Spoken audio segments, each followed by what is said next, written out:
being with us tonight. I don't know, I guess it was probably about a year ago. I went to a Celebrate Recovery meeting over at Fellowship. Just go hang out and watch and see how things went over there. And I saw this guy that now I know is Tim get up and tell his story, and just a mind-blowing testimony. And I watched how they did all of it and everything. It was just a great thing, packed out. A lot of people in there getting connected with others, getting connected with Christ. And little did I know, the guy that I heard share that night would actually come along my path again. Not too long ago, I began to kind of express the desire to get the Celebrate Recovery ministry off the ground, something that the Lord had dealt with Lindsay's heart and my heart about. And it's been crazy how God's begun to drop things in place for this ministry. After I began to tell people about the ministry that God was laying on our heart, Randy came to me and he said, "Hey man," he said, "I got this guy that I want you to meet. His name is Tim Holder." I said, okay, the name didn't ring a bell at first, but then once he got to describing him to me and everything, it all started to click again. Yes, I remember Tim. I remember hearing his story and everything. He said, man, he's been involved in a lot of Celebrate Recoveries, getting him off the ground and all that stuff. He'd be a great resource. And so I called Tim and we met. We sat right here, I don't know, maybe a month ago, and just started discussing and everything. You could tell, man, that God was on it. And just a special connection there. And I just want to thank you, man, for being open to helping us get this ministry off the ground. Not just helping us, but being a part of it. I'm glad we met. Absolutely. You're a friend of mine now. And at some point, I want to find out exactly how Randy described me. That's what's scary to me right now. No, he did you justice, but you put the exclamation point on. Do you remember what the first thing you said to me when I called you?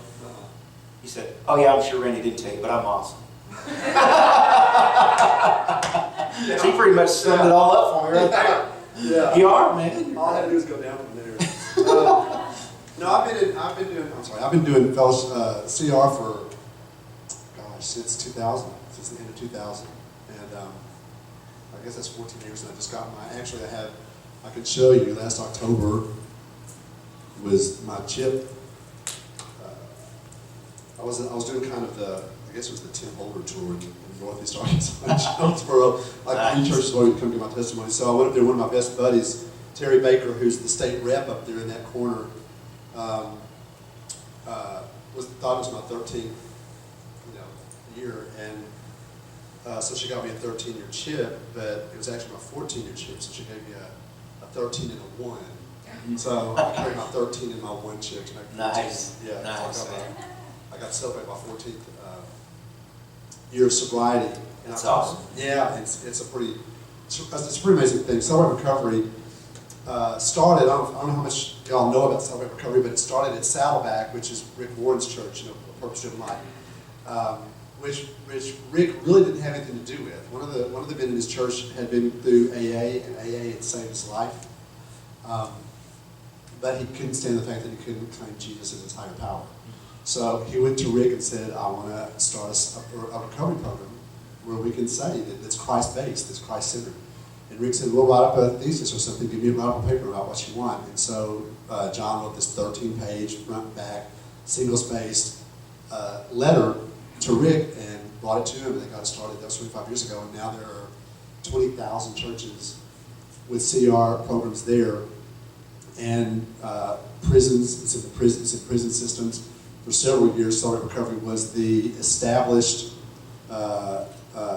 recovery system in New Mexico, the whole system in New Mexico. I'm not sure if it still is now or not, but a lot of work is being done in prisons. It saved my life. I've been in it for 14 years, and it saved my life. And I think the key for me was, of course, the fact that it was Christ-based. That was first and foremost. But the other thing that it gave me was accountability with other believers, and I made friends that are my lifelong friends that I know 3 o'clock in the morning, if I'm having a problem, I can call, and they're going to be with me. The thing that I want y'all to understand about Celebrate Recovery, first and foremost, and this is my catchphrase, Celebrate Recovery is full of little sayings, little cliches that you will hear me use a lot of. One of my favorites, though, is that Celebrate Recovery, Jesus Christ is the source, and Celebrate Recovery is the resource. I never want to lose sight of the fact that Jesus is the reason. Jesus is the reason, and that's why when we introduce ourselves at Celebrate Recovery, like I'll say, my name is Tim, and I'm in recovery for sexual, and I'm a grateful believer in Jesus Christ, and I'm in recovery for sexual addiction, childhood, emotional, physical, sexual abuse, hoarding, and anger. Now it never goes, hi Tim. So we will always say, though, that we're believers in Jesus Christ before we say what we're dealing with, because that's my identity. My identity is not those things that I struggle with. My identity is Jesus Christ. And so we always start off with that. It's an amazing program, and we'll talk about it some more now. Yeah. I'll share some questions. I've got ADHD too, so. No, hey, most of us in this room have that, so we're all kind of in there with you. Oh, squirrel! No. I got bitten by a squirrel in my car. That's not squirrel. See, that was ADHD at its best right there. Did you see that? Totally off topic now. Okay, let's bring it back in. Okay. We're in this series right now on intentional evangelism. This is the last night. We just kind of did a 3 or 4 week deal on identifying, investing, and inviting people to Christ, who don't know Him or hurting or away from God or kind of struggling or confused or whatever. And I've really been pushing it for individuals to own evangelism in their own personal life. But this tonight is kind of a stab at where we're going to go collectively as a church. And, it's one thing for me to harp on it and say, okay, here's what you need to do for evangelism. Tonight's all about saying, okay, this is what we can do for evangelism in our community. I really feel heavily on my heart that this is an avenue that is very intentional, it's very strategic, it's very targeted, and we can take this as a church body and do something awesome with it in this area. It can be used, and as we're going to get into here in a minute, Celebrate Recovery is for all people. A lot of people pigeonhole it to, well, it's for the drunk or the addict or the sex addict, but it's for everybody. Now, with that said, I do believe that in this Ferndale area, there are a lot of addicts and drunkards and, sex addicts and things like that will benefit from this. And with the vision that God's given us, man, I really feel that this is just a strategic piece to the vision that God's given us. Now, back up a little bit, and I want to talk about, I want you to share a little bit of your story. I'm going to have him back on a Sunday morning, and he's going to share his whole story. And tonight, I just want him to kind of hit on some of the high notes and everything. And I want you to share how Celebrate Recovery kind of met some felt needs in your life. Where did it start? How is it progressing? When Christ found you, with this ministry, kind of put your paths together, what was the defining moment? Where you got on board with this and what happened? And kind of fill us in on some of your story. Hey, y'all ready? Don't anybody run out. But I was born in Dallas and raised in a very structured, fundamental, very religious denomination. And there was not a lot of grace talked about at all. And so we were always trying to earn our way into heaven.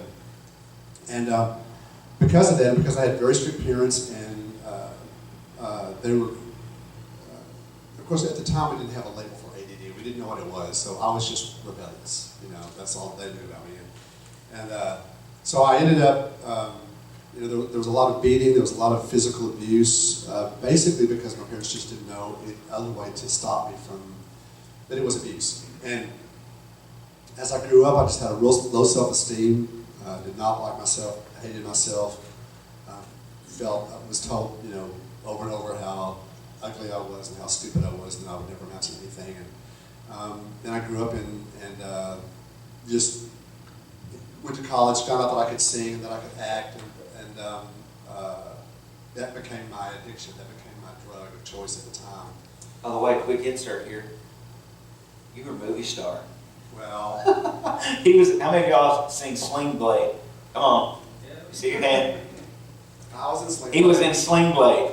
I had a couple of lines in Sling Blade. Yeah. Sorry, ADD kicked in. yeah. So yeah, that's how I love the story. But as a result of that, because of my low self-esteem, when I got my first computer, I went into a chat room and started talking to people, and I because of my religious upbringing and thinking that I was, going to go to hell no matter what, I just stayed away from any kind of relationships with anybody. I was afraid of any kind of relationships, and I almost became agoraphobic. I'm really giving you that. I'm not going into everything because I'll do that Sunday morning when I come over. But I ended up getting a computer and went into chat rooms, and for the first time in my life, I felt very connected, like someone really cared about me, and I could meet people and have sex, and for a few hours, I was important to somebody. I meant something to somebody, and even if I didn't know them, I still felt important, and that my most basic need was being met there, just to be known. And sometimes as many as 3 times a night, I would hook up with someone, and it was bad. It was just bad. So at some point, I finally realized that God had stepped away from me, and I couldn't stand that. So I called fellowship to this counseling center and said, "Do you have any, groups for this?" And they said, "Hey, we're starting this new thing called Celebrate Recovery." So I went. And that was here. You're from here. I grew up in Searcy. Yeah. And, this isn't this isn't happening in California, Hollywood. So you're here. I'm here. Going through all this. Yeah, it kind of started when I was in California for like 3 years until an earthquake, and I was like, "That's it, I'm out of here." And then I came home in like 1995, and but I've been in Arkansas most of my life, and it's home. I love it. I love it. But I went to Celebrate Recovery the first night in like the end of 2000, and scared to death. And I've been involved with it ever since then. And I have, like I said, celebrated 14 years of singleness and celibacy, and I'm really content with Jesus. Really, He's just everything. He's enough. He's enough. He's just enough. Jesus is adequate for every need. But during that time, and the other thing that has happened since then, I was the worship leader on staff at Fellowship for 12 years. Loved it. Left there last May, and looking for what God is supposed to do now. And I was asked to be the state representative for Celebrate Recovery Inside, which is the prison ministry of Celebrate Recovery. So my job right now, although for 14 years I've done this, I have not ever been paid a cent for doing Celebrate Recovery. And that's great, because that means I do it because I believe in it, not because I have to. But I get to go into prisons and take the step studies into prisons and the program into prisons, and I get to talk to people about that, and that's miraculous. I'll tell you right now, I go to Wrightsville every Tuesday night for a step study, and y'all, the lives that have changed there because of this program. Some of my best friends are inmates. Some of the holiest, godliest men I know are at Wrightsville prison. And that's a pretty rough prison too. It's actually Wrightsville's one of the, they call it Niceville. It's pretty, What's the other one over there? Well, Cummins is south. Is the one I'm South of Pine Bluff. It's a lot rough. I've done a step study there too. Right now, I'm in my 20th step study, and I'm so thankful you talked about the fact that it's for everybody, because every single time I do a step study or facilitate a step study, I ask the Lord what it is He wants me to work on now. The first one was, of course, for sexual addiction, and maybe the next couple were kind of bled into that as well. But then now I go into and say, okay, what do you want me to work on? And sometimes I'll think I know what He wants me to work on during this step study. And sometimes I'll get into it and think, He'll say, no, I want you to work on this. Which it could be even from, I had a huge problem with anger. I had a big problem with codependency. I had a big problem with a lot of that stuff that I did led to problems with my diet, with eating, and I had to work on that. And sometimes I'll have to go back and visit another one. But after 20 step studies, I finally figured out, wow, this is a lifetime thing, and I always have something to work on. Every single one of y'all, every single one of us has something to work on, because if we didn't, Jesus had no business coming to die. If I didn't have something to always be working on, and the great thing about Celebrate Recovery, maybe the best thing about Celebrate Recovery, is that I finally figured out in 2000 that I was never meant to do this on my own. None of us are an island. None of us are supposed to do this on our own. We're supposed to live in community. We're supposed to be in community. We're supposed to be accountable. That's true. You're supposed to be able to call me on my stuff. I'm supposed to be able to call you on your stuff. I'm supposed to be able to trust you and come to you and say, I need to talk about this, knowing that you'll carry it to your grave. Man, that is such a huge deal. And I really feel like, man, church people everywhere, we walk around with baggage that God never intended, because, we come to church, we do church, we go home. And that's really not what Christ died for. He cried so that we could have relationships, real meaningful relationships, that James 5:16 can be a reality. Confess your faults one to another, pray for each other that you might be healed. Yeah, let me tell you, growing up, confession meant, if you sin, or if I sin, I come down to the front during the altar call and I fill out a card, and they read the card to the congregation. And everyone prays for you. Oh, it was almost like a way for the holy ones to look down their noses at you. Yeah, it was ridiculous. That was confession. That was what confession was. And then I got into celebrate recovery. I know. Then I got into CR and realized I can sit down with my sponsor or one of my accountability partners, and I can discuss my life with them and know that they're gonna carry it to the grave. I'm only as sick as my secrets. I'm as sick as my secrets. And whatever I hold back is gonna just turn into bile and poison. And as long as I keep it inside, I'm never gonna be free of it. But as soon as I talk to someone that I trust, and get it out of my system, knowing that someone's carrying that burden with me, two things. One, I'm so much more free, and that person, when someone tells me something like that, I feel so honored that someone trusted me, and that I have, because I used to, let me tell you something, growing up, I was like the Cersei newspaper. If you wanted something in town to know about it, you could tell me, because I was going to tell everybody. Now, after CR, I'll tell you right now, I know stuff about people that, I'm carrying to my grave. I'm going to, and I'm so honored that they trusted me with that. It makes me feel so much better about myself, knowing that somebody's been accountable with me and I get to carry it. But it's a two-way thing, man. It's like, this whole accountability thing is what Christianity is supposed to be about. I'm supposed to be able to trust you. I'm supposed to live in community with you. We're supposed to share our lives together. And I was never meant, I always know that I'm going down the wrong path if I'm spending too much time at home. If I'm at home a lot, I know I'm doing the wrong thing. I've got to be community. It's so easy for me to isolate. Sure. So, yeah. One thing I wanted to ask you about was, one of the first things we spoke about was the fact that a lot of the approach of this ministry is counterintuitive. Yes. To the way that we think and perceive. Okay, we as church people sometimes we can get in our little incubated spot and lose sight, no matter how, far gone we were at one time. Sometimes we lose sight of that. I want to talk about that for a second. Take us back into the mind of the lost. What does this ministry do that is counterintuitive to what we might perceive and what we might think we should do as a church to reach lost people? How does this thing kind of turn some of our ideas and things on its ear? And what are some of the approaches of Celebrate Recovery that are effective that we wouldn't think right off the bat? Well, there are a lot of things. One of them is that it's very structured. The program is very structured, as opposed to other recovery programs like AA or NA. And let me just say up front that if someone comes to me and they say, I'm an addict, I'm like, go to 90 meetings in 90 days. I don't care where you go. You go to AA, you go to NA, you go to Celebrate Recovery, whatever meetings you can find, you go to.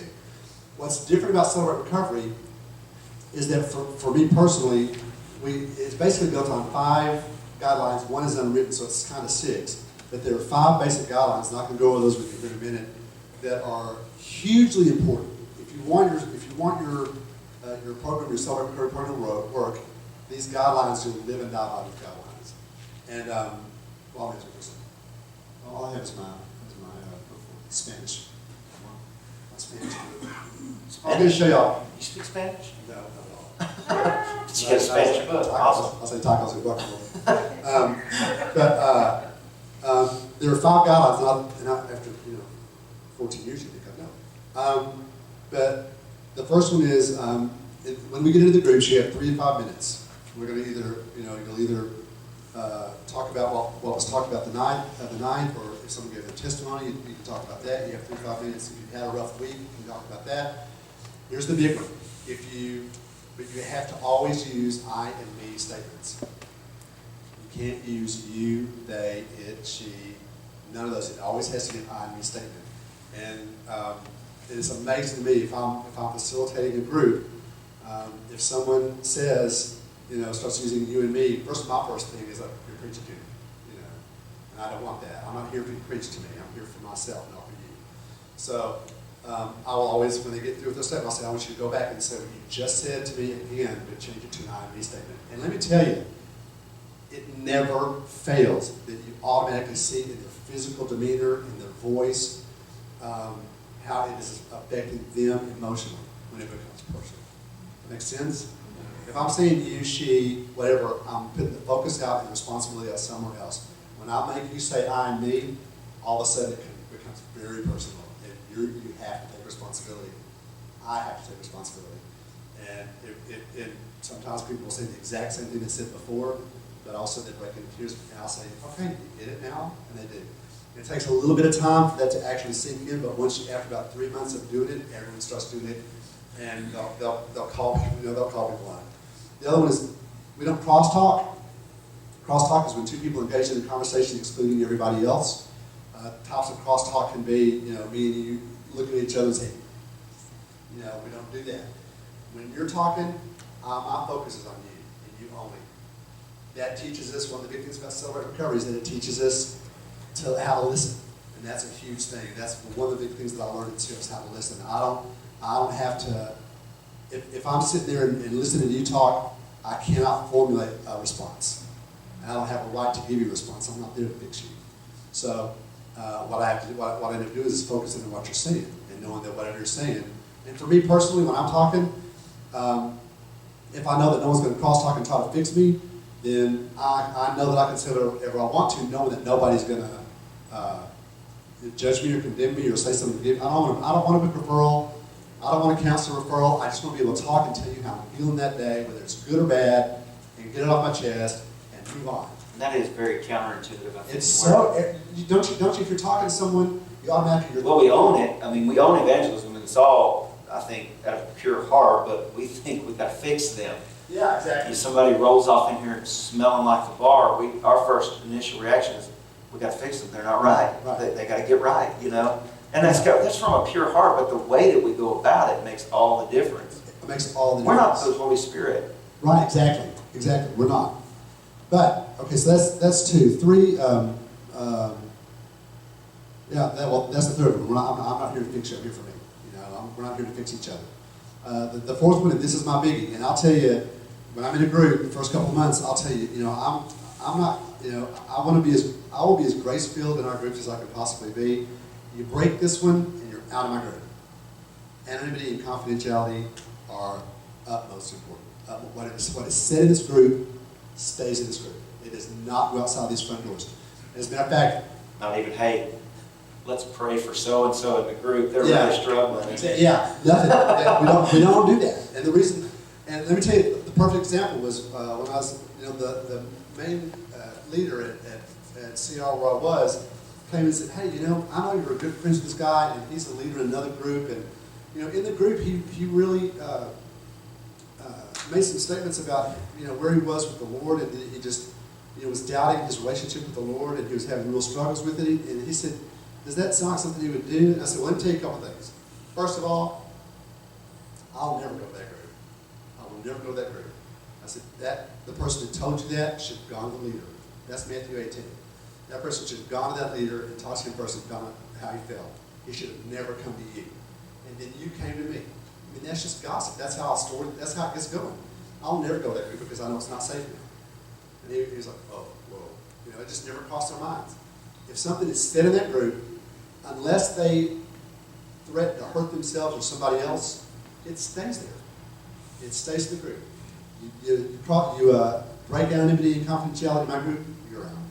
That's just a given. The fifth one is it's a cross-based recovery group, so we don't want you cussing in it. Now there's a bunch of guys sitting around. If someone's really mad, something may slip out.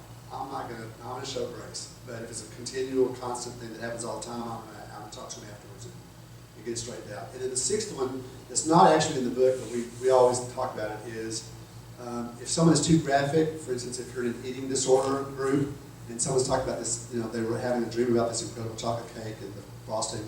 Well, if it's just too descriptive for you, it's making you want to relapse, you raise your hand. All you have to do is raise your hand. That person's going to rephrase what they're saying, so it won't be as easy or such a problem for you. And those are really the guidelines. And there's, that's the guidelines. But I'm telling you, it sounds that simple. They're harder than you think up front. And sometimes it's hard as leaders for us to say, oh man, I don't want to call them on it, but you have to. You have to call them on it. But that's really it. I mean, that's the hard part. And this has been a process for me too. One thing, real quick. The reason why we have those is so that if I go to another city and there's a Celebrate Recovery there, I can go, it's like going to McDonald's, If I go to McDonald's, in California, it's going to be the same French fries, and I love the French fries. And that's why if you're an established CR program with the National Celebrate Recovery Organization, that means you're following the DNA, you're following the model of Celebrate Recovery. And I know that I can look on the Celebrate Recovery page on the internet, find a place in the city where I am, and I can go to that place knowing pretty much that they're going to be following the same guidelines and all that stuff, and I know exactly what to expect. That's why we do it. Yeah. I think that it's been a process for me as well, just processing all this, because most of you guys here know my story and how I came to know Christ and everything. It was not in a CR group. It wasn't that platform at all for me. It was like what you hear some of these guys preaching, it was one step. It wasn't 12 steps, it was one step to the cross. But there were still steps involved in that. It just wasn't in that atmosphere that everything started to line up. I got saved, I got filled with the Holy Spirit, I got delivered from some things, and I had mentors that immediately took me and Lindsay under their wing and began to pour into us. And, for me, going into this, it's kind of like, it's just a different world. Because for years, I would preach that, that works, man. I mean, and I agree, and I still believe that works. I believe. And that was why one of the first things I said was, hey man, why do the people get up there and say, hey, I'm so-and-so, and I'm struggling, or I'm a recovering sex addict, when I may not be struggling with that. They might not be struggling with that or whatever. I said, well, it would be like me getting up there and saying, hey, I'm Tommy and I'm a recovering meth addict, when I don't struggle with that anymore. But he said, you struggle with something. Everybody struggles with something. And this is just an avenue for very biblical principles to be implemented, the same principles that were implemented in my life and in many of your lives, and with those mentors and people like that. It's just putting it in a different context, and it works. You're right, exactly right. And the recovery process for everyone is totally different. It's never going to look the same for every person. But one of the things that I wish I mentioned that day that we were talking, but if you look at the Bible even, you look at Rahab, and every time that woman is mentioned in the Bible, Rahab the prostitute, Rahab the harlot. Yeah. I was like, at some point in the picture, we go, give me a break. But the reason why it kept saying Rahab the prostitute, Rahab the harlot, was because it showed what amazing miracles the Lord could work in someone's life when they come in contact with Him. Yeah. And so I have no problem saying, if anyone asks me, I don't say, hey, hi, I'm Tim, I'm a sex addict, but even though I don't struggle with that anymore, I don't struggle with that. I'm like you. It was not overnight. It would be nice if it had been, but it was a process. Mine wasn't either. It was a quick process, but not a super extended. But it just shows that the Lord's plan for you was His plan for you. His plan for me was His plan for me. And they're always going to look different. And that's one of the beautiful things about CR for me, is that walking with people hand in hand through this program, through the step studies and through the program itself, and I'll explain kind of the difference in those in just a second, it's always miraculous. It may not be overnight. It may take 10 months, it may take 2 years, it may take 3 years. It may take 3 years for someone to come. I had one of my best friends who came to the program and he was doing so great and he fell away.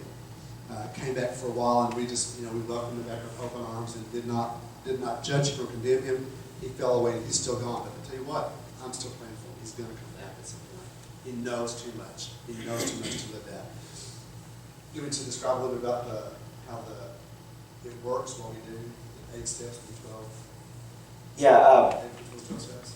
just kind of, before you get into that, just something to remember as we move forward with this vision. And, he's really hitting hard on the DNA of the program, that it shouldn't change. There will be other, we have Sunday morning services and things where people can experience Christ the way that I experienced it. This is just another avenue. And one of the first lessons that I learned in church planting and revitalization is don't let anybody hijack the vision. The DNA of this ministry is super targeted towards certain classes and people, who are going through certain things and all that. That will remain the same. I think that as we move forward, we will have to remember that. Don't let anybody hijack the vision, because there will be people that come in here and say, well, that's not the way. They just need a powerhouse move of God on their life. And they need to hit their face in an old-fashioned altar, glory to God. And, people are going to try to hijack that vision. Hey, more power to you. If that's the way God touches you, great. But if it takes 3 years in a group where you're sitting there with 4 or 5 people where you're just fleshing it out and just opening up, then that's what it takes. This is just another opportunity. And we can't let that vision become hijacked or lose sight of why we're doing this, why we're doing what we're doing. One of the great things is that, we talked about this the other day about how there are so many people who believe that they're Christians, but then there's one, the questions are very targeted. For those of you that have been believers for a while, you may find the questions at first very simple until you start really getting into them and really getting deeper into it. Then it starts getting a lot more personal. But there's one, and we do follow all the guidelines during that time. There's one time during the whole step study that I kind of suspend the guidelines is when, the 3 to 5 minute guideline is when we get to the question about, are you a believer? And if so, talk about your salvation experience. It's not uncommon at all for these people to get into it and talk about the salvation experience, and it wasn't a salvation experience. So I get the chance to talk to them, and there have been many times when the Lord has allowed me the privilege of leading people to Christ in the step studies, even if they thought they were already believers, when they realized that they weren't. And even some people say, I've done it so many times, I've asked the Lord in my life so many times, and I'm like, no, you've only asked it in your life once. You only had to hear it once. And You're not saved at 3 and then going to hell at 5. Yeah, exactly. You only had to do it once. If you did it the first time, then stop doing it. He's going, cut it out. You're saved. But it's that for me is like the deepest part of Sarah's when I get to watch someone pray that prayer. And it's truly amazing. We're kind of getting close to our time frame here. I do want to get into some of how can they own it? How can they be a part of it? There's so much. It's kind of like trying to sit from a fire hydrant listening to him, because this is a guy that's done it for 14 years, and there's a lot to learn. Every time I get with him, it's just kind of like, okay, I'm trying to process everything.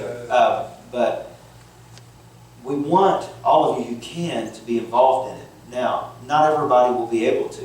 And Nelda told me this when we met yesterday or the day before, whenever it was. She's like, it's time consuming. And it is. And some of you won't be able to give the same time to it that somebody else might. But some of you can. And some of you, God's calling to that. This is just like anything else. We don't want to do this out of compulsion. But if God's burdening your heart to be a part of something like this, then man, we need you. And we've actually set a date for our official launch for May the 23rd. You say, wow, that's kind of a ways out. We start now. We start with the process now. We start building leaders now. We start taking people through step studies now. We prepare for a soft launch, which will be word of mouth kind of thing, and not as big as our official big launch of it and all that. But all this stuff starts now. Actually, next Friday night we're going to have our first meeting where Tim was telling me that everybody who leads in this ministry is required to go through a step study first, just so that you get a feel and a kind of an understanding of what happens in these groups. And it makes sense, right? You need to have been there before you can actually lead other people through what you're talking about. You're just going to kind of be out there with no real idea of what's going on. And that's not effective.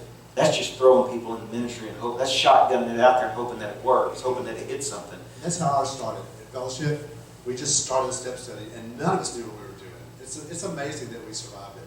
I mean, it is amazing that we survived it. So what you're saying is absolutely right. After the 3 months of setup, you will have all gone through a step study. You will know what the guidelines, how they work and how they don't work. It will be a habit at that point. After 3 months, it will be a habit. So that way you won't have to worry about what's going on in the groups. You'll know that you've got people leading them who have been through it, and they're leading well. My goal in this, as I'm helping Tommy out with it, is to make sure he doesn't get burned out and make sure he's not overloaded. There's a lot of stuff that he will be handing off to people, and just knowing that he can trust them to get those things, going, like the worship, like the food, like all the stuff, all the little pieces that are there. He knows he's got people in place that he can trust to do that, so he doesn't have to do it all. He can just show up and be a leader. That's the big thing. Really quickly, I'm just going to really quickly tell you how it works. We've got two things: the step studies and the big night of the program. The big night is we'll have supper, which at the first is like pizza and salad and something to drink. And usually we give people like $2 a slice of pizza or something like that, so you're not losing any money. That's usually for like half an hour. Then you go into big group, where there's worship. And then 1 week you have teaching, 1 week you have a testimony, teaching, testimony. And every single month the teaching is focusing on one of the steps. So you've got 12 months, you'll be doing one step every month. Does that make sense? So 2 weeks you'll have that step of teaching and 2 weeks of testimony. So that's big group. After big group, you break into small groups, and those will be, at first it'll be small, it'll be probably a men's group and a women's group. One thing you always want to remember, they will never be mixed groups, ever. They will always be gender specific, always. There will never be a men's group that meets with a women's group, ever. And that's obvious, I'm sure you'll get that. But they will be, as your program grows, and because you're doing this so right, it's going to grow, and your whole church is going to, I felt this since the first time we talked, this is going to change the complexion of Ferndale. Your church is going to change the complexion of Ferndale. It just is. It is. I have no doubt. I get chills just thinking about it, and I will cry. But I was, well, I know, I cried Maxwell's commercial. So it's like,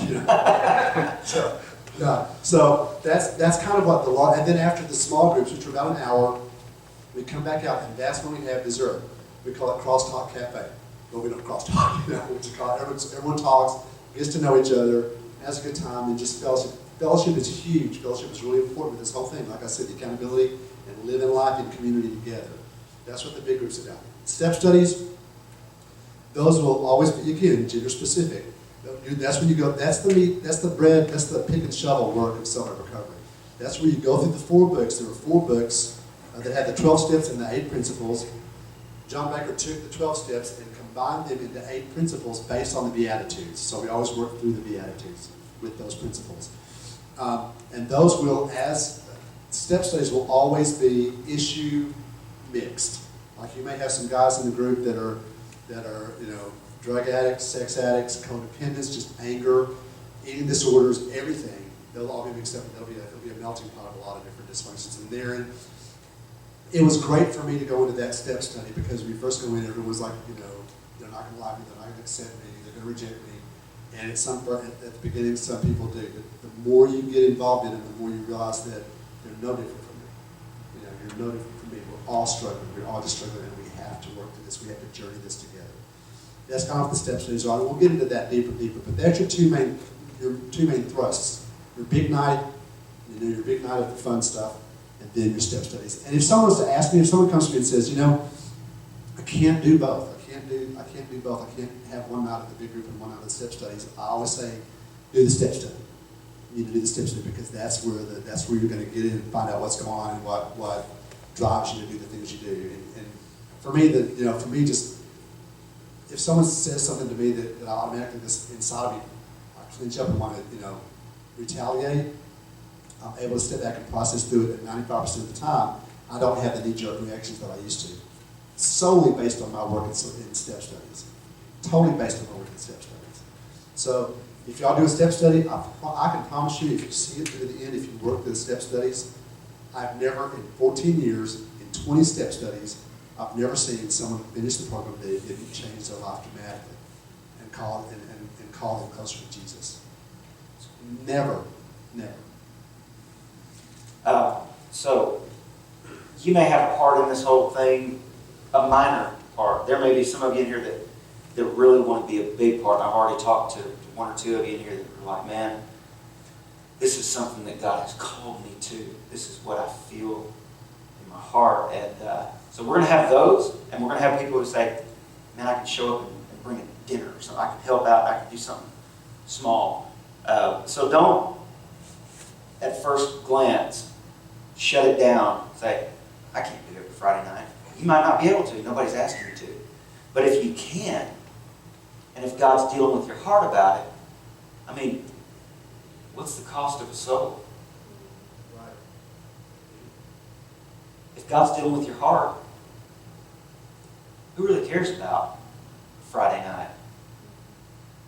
If you can look one person in the eyes in eternity, and they can say, the Lord used you, man, and it was because of your investment that I'm here. Take the rest of my Friday nights. Take them.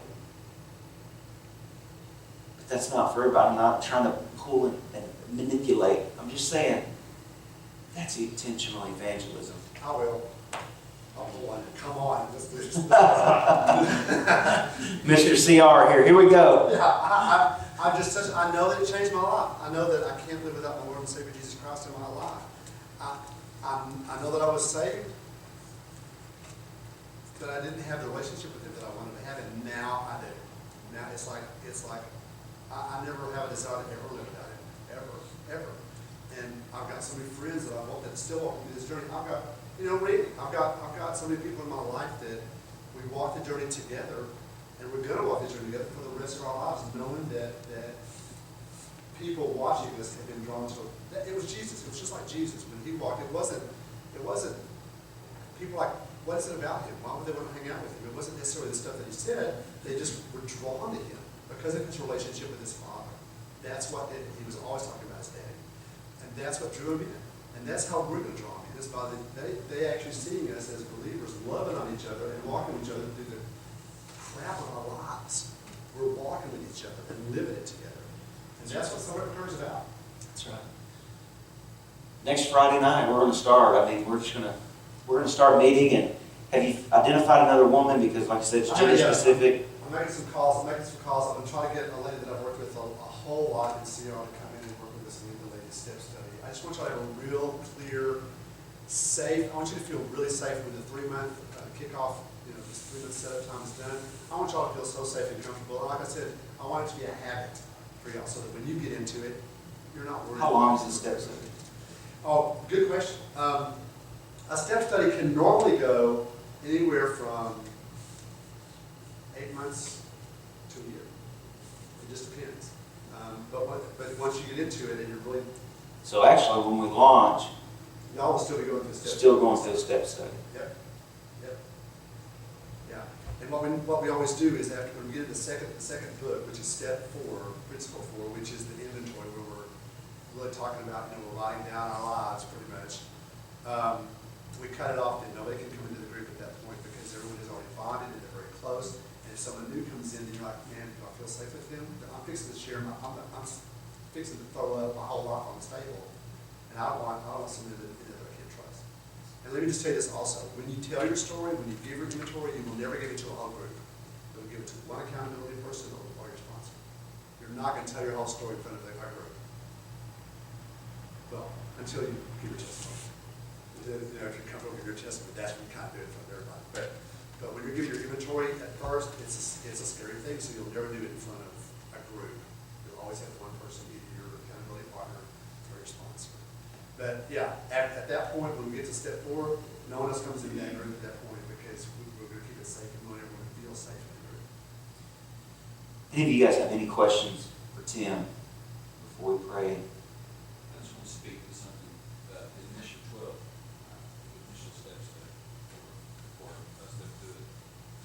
it's not role play. It's actually getting into it. And speak to that, Tim was mentioning, I've been through a couple of them myself after I resigned and I haven't told my story. I just haven't. And God hadn't released me to do it yet. But it's for everybody.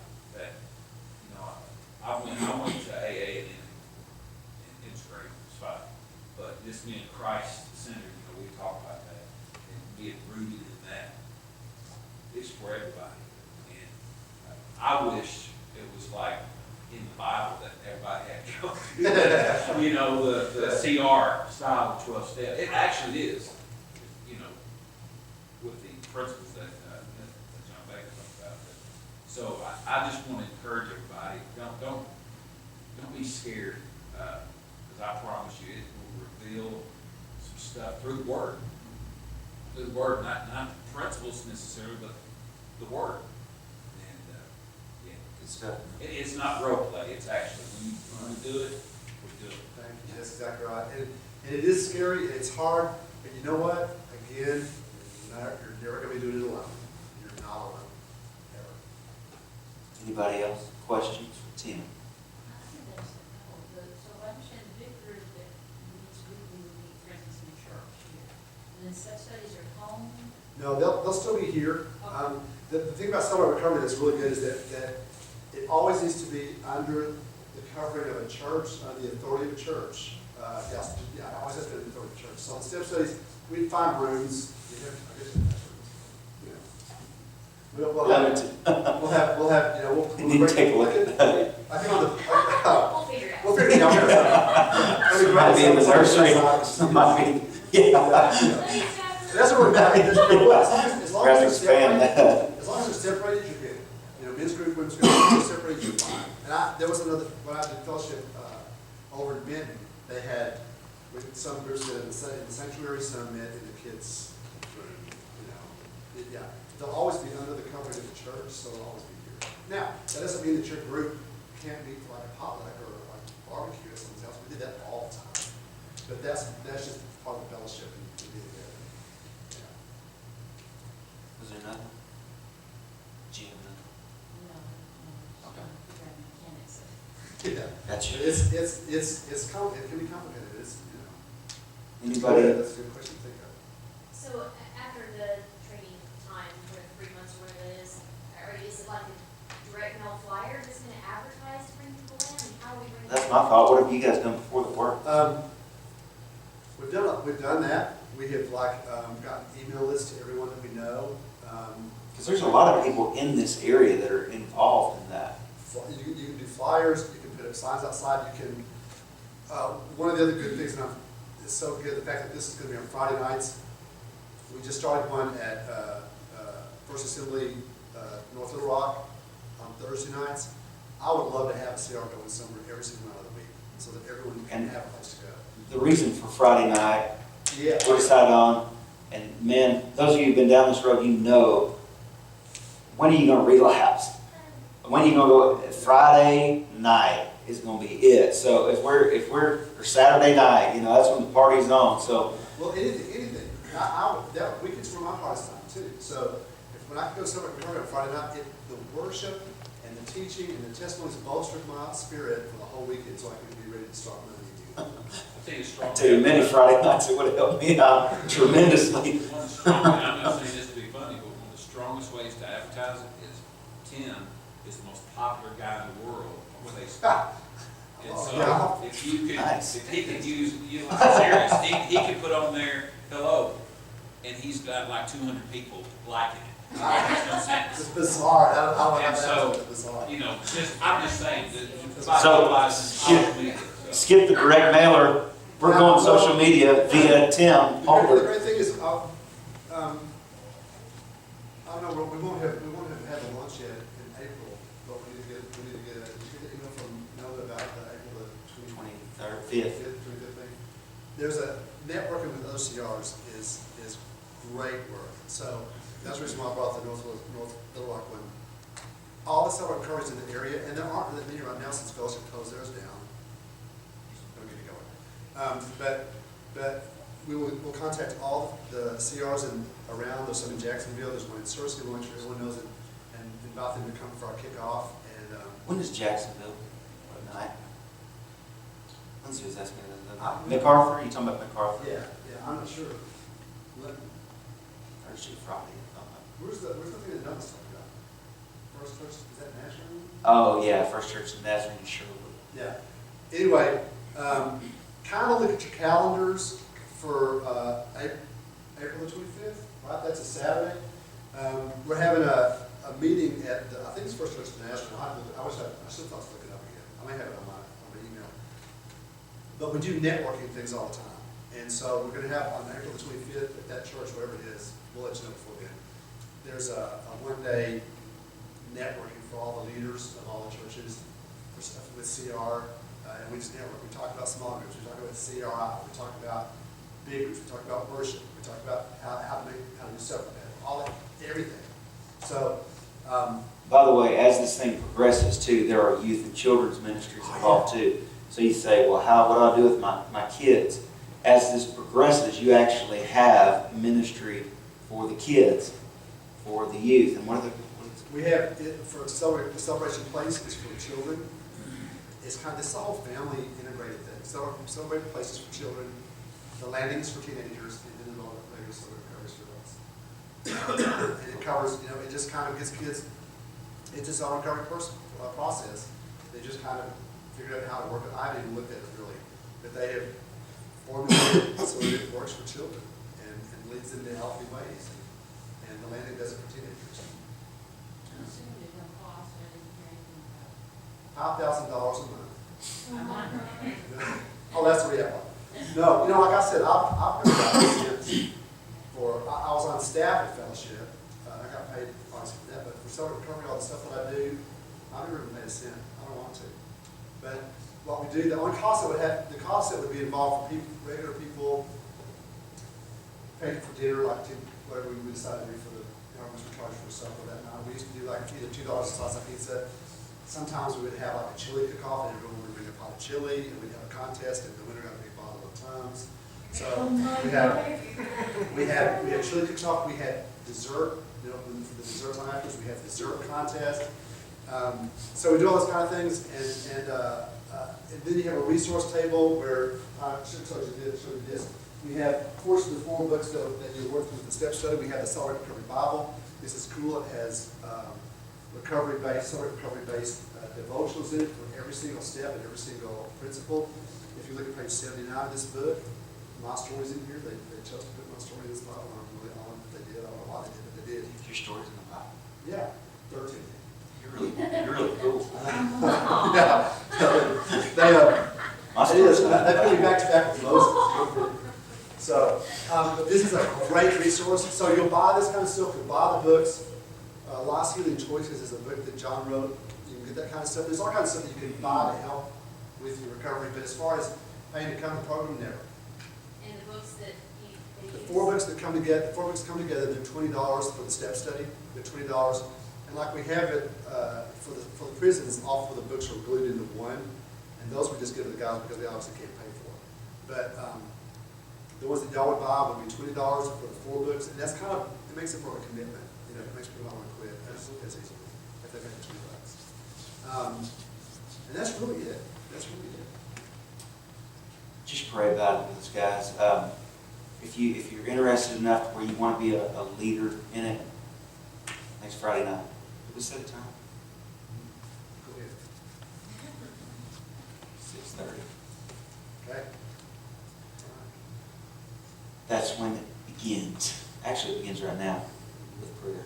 So let's agree on this, that first off, we need to thank God for the opportunity to be a part of what He is doing. It's the heartbeat. It's the heartbeat of God. He'll leave the 99 to go after the one. Like the woman searching for the coin, cleaning the house, looking for the one. I mean, all the parables. That's His heartbeat. Not that we can just get together and have a little hoorah and go home. Jesus died for the lost. Period. It's our ministry of reconciliation to Ferndale. We are responsible. and we have a responsibility to these people. And Be I serious. promise you, if you want the Lord to bring someone into your life that you can minister to, that will minister to you, I promise you this will work. I promise. I've never seen that happen. So let's pray. Let's all pray together. Father, we love you.